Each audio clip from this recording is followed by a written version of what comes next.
Welcome to the deep dive. This is where we try to get you well informed, fast. We look at the latest sources, articles, research, our notes, and pull out the key insights. That's right. Today, we're diving into a really comprehensive summary from The Hindu, their edition from July 22nd, 2025. And look, this isn't just reading the news back. It's more of a curated exploration. We want to get past the headlines. Yeah, connect the dots. Exactly. Uncover the connections, figure out why stuff matters, find those surprising bits that, help you feel genuinely clued in on everything from new tech to big governance questions. And the goal really is to give you that context, help you see the bigger picture, how these seemingly separate things actually fit together. Okay, let's kick off with a big one on the global stage. This new India-US space tech agreement. Ah, yes. So the core idea is, long-term cooperation, space exploration, satellite communication, even deep space missions. Right. And there's a concrete outcome already. ISRO and NASA are going to co-develop low-orbit satellites. That's the practical part. But why should you care? I mean, beyond the cool factor, what's the real game changer here? Well, that's a great question. Because beyond just the tech side, this joint development, it's a powerful bit of scientific diplomacy, isn't it? Diplomacy through science. Yeah, it sort of signals a shift, maybe, from just pure competition in space to more partnership interdependence. Okay. And these low-orbit satellites you mentioned, they're designed for really critical things. Disaster management, agriculture monitoring. So practical application. Very practical. The real power isn't just what they do, but the kind of precision, the real-time data they'll provide. It could genuinely revolutionize, say, flood warnings or help optimize crop yields.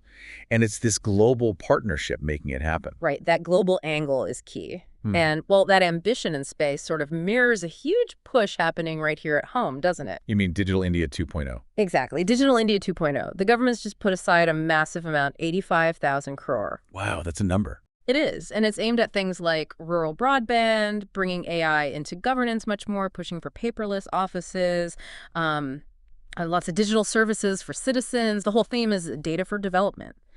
So how does that actually, change things on the ground? For governance, for daily life?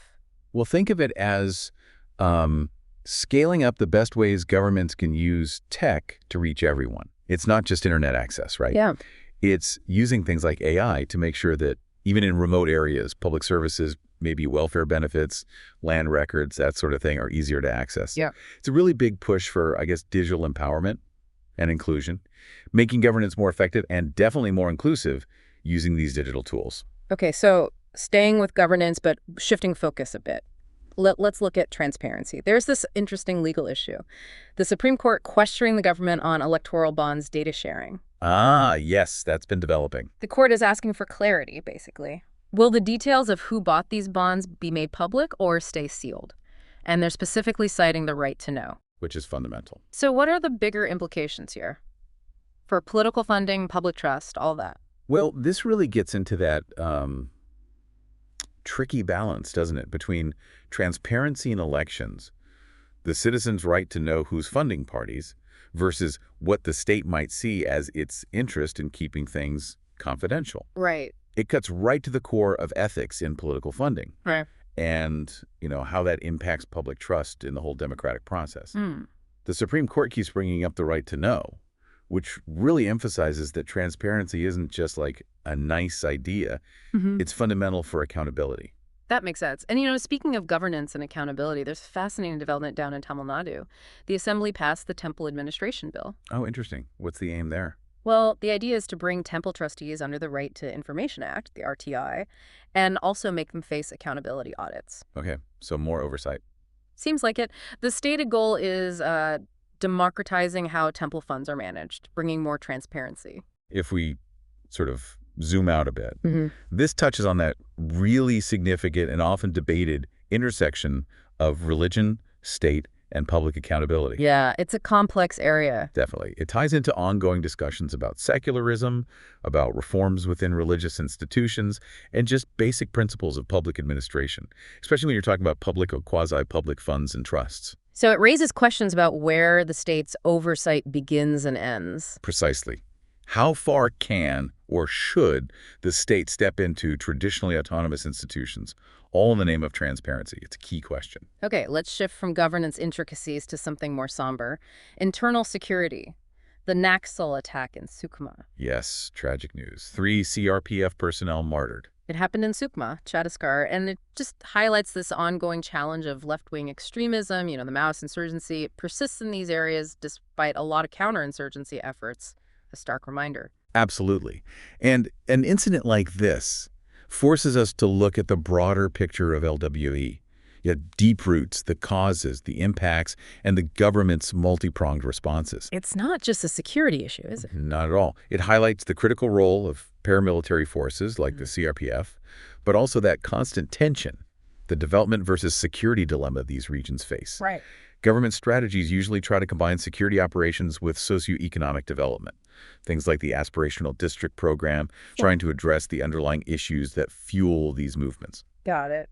Now, turning to an environmental concern, something affecting daily life, the IMD warning of excessive heat waves in September. Yes, that's concerning. The Met Department is warning about prolonged excessive heat, especially in northwestern and eastern India. And they're linking it to El Nino? Yeah, they're saying the El Nino effects, that Pacific warming pattern, are lasting longer than they expected. Mm-hmm. How does this tie into, climate change impacts on the monsoon, our preparedness? Well, it really underscores how unpredictable weather patterns are becoming, doesn't it? I think so. It highlights just how vital things like effective heat action plans are, and robust disaster preparedness in general. And food security, too, I imagine? Absolutely. There's a direct link.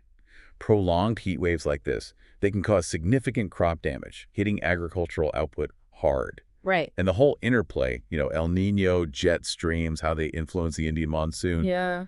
It's getting more complex. We need constant study, constant adaptation in our climate strategies. Okay, let's switch gears a bit to the economy and corporate responsibility. There's SEBI's plan to launch an ESG rating framework for companies. ESG, environmental, social, governance. Right, exactly. And SEBI, the market regulator, is making a big move. They're going to mandate ESG disclosures and actually introduce a verified ESG rating system for listed companies. That is significant. So what's the real impact of this, beyond just another report companies have to file? Well, it's not just about filing reports. It's a regulatory step that forces companies, listed companies anyway, to report on their sustainability efforts using metrics that can actually be checked, verified. Okay, so it has teeth. It should. Because this directly influences investment decisions. Capital might flow more towards businesses seen as responsible. It pushes for more ethical, more sustainable behavior across the board. It's a clear signal, really, that corporate social responsibility, it isn't just optional anymore. It's becoming a measurable expectation. Helps foster a greener, more accountable economy. Right. Makes sense. And sticking with positive developments on the science and tech front, this sounds genuinely groundbreaking. A new AI tool that predicts dengue outbreaks before they start. Wow. Okay. Tell me more. It's an AI model developed by IS Mataunis, the Indian Institute of Science collaborating with the WHO. Impressive collaboration. Yeah. And it works by predicting dengue hotspots using things like rainfall data, temperature, mosquito data. So it identifies high-risk areas in advance. Exactly, before the outbreak really takes hold. What kind of impact did this have, especially somewhere like India, where dengue is a major issue? Oh, huge potential impact. This is a fantastic example of public health innovation. Shows the power of AI in health management. A shift to prevention. Precisely. It's a big shift towards preventive health care. Instead of just reacting when cases spike, authorities can act before an epidemic starts. Like targeted mosquito control. Exactly. Or focused public health warnings. It's especially relevant for vector-borne diseases like dengue. Fits right in with goals of things like the National Vector-Borne Disease Control Program. Could save countless lives and resources, too. That's genuinely exciting tech. Okay, from innovation, let's turn to a crackdown in the health sector. The National Medical Commission suspending 25 private medical colleges for violations. 25, that's a significant number. It is. The NMC suspended their accreditation. And the reasons are pretty alarming. Fake faculty, apparently ghost patients, major infrastructure gaps. Goodness, that's serious. It really points to a major issue in medical education, doesn't it? What does this tell us about regulation in that sector? Well, this action by the NMC, it really shines a light on some Critical systemic problems in professional education, particularly medicine. Yeah. It raises serious questions about medical ethics, obviously, Yeah. but also about the state's ability, its capacity to actually enforce standards in such a vital sector. So decisive action is needed. Absolutely. Action like this is crucial to ensure the quality, the integrity of the doctors and medical professionals we're training. It ultimately impacts everyone's health outcomes. Right. Okay, and finally, let's wrap up with a major reform in education. NEP 2020, the common entrance for UG courses expanded to 12 new states. Ah, the CUET expansion. Yes, the Common University Entrance Test. It's now going to be applicable in 12 more states for getting into undergraduate courses. Right. What does this mean practically for students for higher education overall? Well, it's a pretty big step in rolling out the National Education Policy, the NEP. It really speaks to the importance of assessment and access in higher ed. The aim is to standardize the admission process, try and level the playing field for students from all sorts of backgrounds. Make it fairer. That's the goal. And it also highlights the dynamics of federalism in education, how states adopt and integrate these national policies. Potentially, it could reduce some of the complexity around admissions, make things more transparent for millions of students wanting to go to university. Wow. Okay, what an incredible range we've covered today. I mean, from space partnerships, digital governance. All the way to electoral bonds, Yeah. heat waves, AI for health. Yeah, and major reforms in education and medicine. It's a lot. It is. And as you can see, trying to understand these diverse topics, but also seeing the links between them, that's really the key, isn't it, to navigating the complex world we're in. Right. Each piece of news, each development, it gives you a valuable lens to view how society is progressing and the challenges we're facing. So as we finish up this deep dive, here's something to maybe mull over. Think about how all these things, tech advancements, governance shifts, societal challenges, aren't really separate incidents. They're all connected. They're threads in this bigger tapestry, constantly changing what it means to be, a well-informed citizen today. How might something like AI predicting dengue outbreaks, how might that influence debates somewhere else, like on ethical governance or even just public trust? That's a great question to ponder. Something to think about until our next deep dive.